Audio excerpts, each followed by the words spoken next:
said, "Today there is no refuge from Allah's command, except for those on whom He has mercy." And a wave came in between them, so he, the son, was among the drowned. This shows my last point where Allah will do whatever He wants to do because He has the power to do it, and it's been told in the Quran. So the Holy Prophet was sent down with to his ummah with the best revelation given by Allah, the Holy Quran.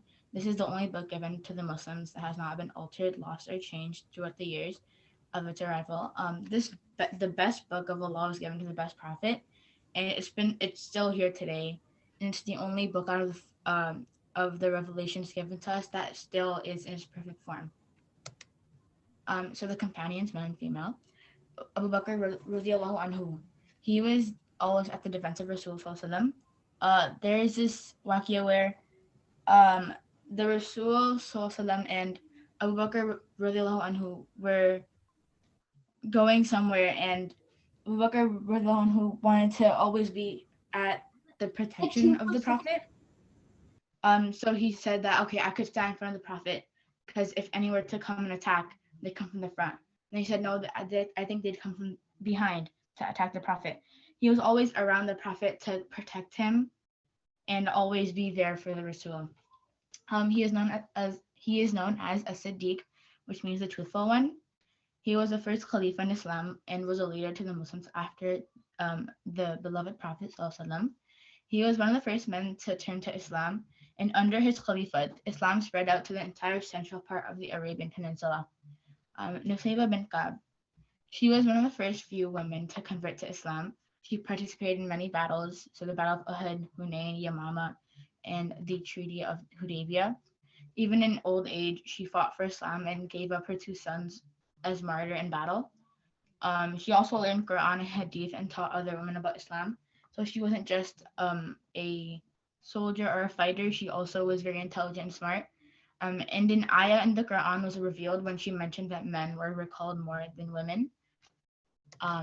So quotations in relation. Abu Bakr radiallahu anhu has said something along the lines of, the greatest truth is honesty and the greatest falsehood is dishonesty.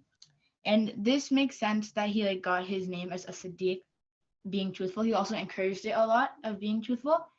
And then this is the paragraph in the Quran where women are introduced on the mentioning by Nusayba bin Ka'b.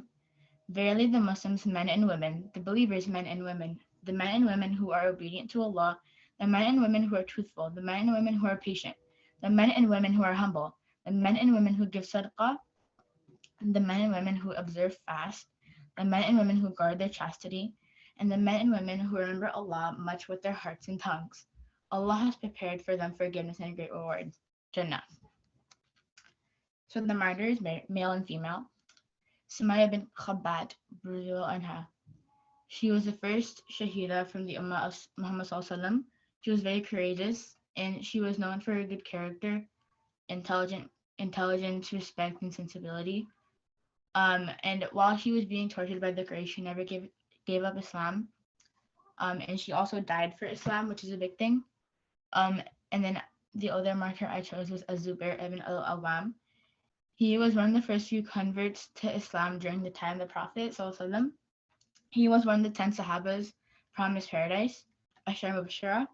He was brought to Islam under the influence of Abu Bakr radiallahu anhu. He was a Khalifa during the Umayyad dynasty, and he had fought in many battles with the Muslims and passed away in the battle.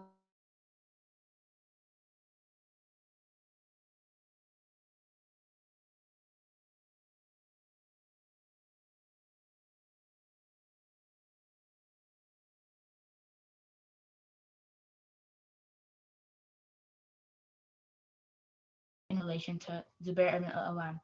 Abu Bakr will be in paradise, Umar will be in paradise, Usman will be in paradise, Ali will be in paradise, Talha will be in paradise, Al-Zubair will be in paradise, Abdul Rahman ibn Auf will be in paradise, Saad will be in paradise, Sa'id will be in paradise, and Abu Ubaidah ibn al-Jarrah will be in paradise. So these are the names of the Ashar Mubashara. The Imams I chose were Imam Bukhari. He is the most distinguished Hadith authors in the Islamic history. He was very young when he memorized the Holy Quran. he contains the most authentic chain of hadith. And not only has he studied hadith, he's also studied tafsir, fiqh, and tariq. And his kitab, Sahih al-Bukhari, is the only authentic book after the Holy Quran. Um, and then my second imam was Imam Abu Hanifa. He is a very well-known imam of fiqh. He was appointed as Mufti al-Silsila. He is acknowledged as one of the four madhabs, school of Islamic law, and he devoted his life to Ahmadiyya Jamaat in Islam. And Imam Abu Hanifa's method of finding an exact perfected answer, many people look up to it. So his method of finding, if somebody asked him a question, his way of finding the answer without having it being opinionated or wrong, he looked to the Quran and to the Sunnah of the Prophet, and then to other authentic books. Then only would he give an answer to a certain question he would be asked. Quotations of the Imam. Imam Bukhari has narrated that the Prophet Muhammad has said something along the lines of, whoever fasted the month of Ramadan out of sincere faith and hoping for a reward from Allah, then all his past sins will be forgiven. And whoever stood for the prayers in the night of Qadr out of sincere faith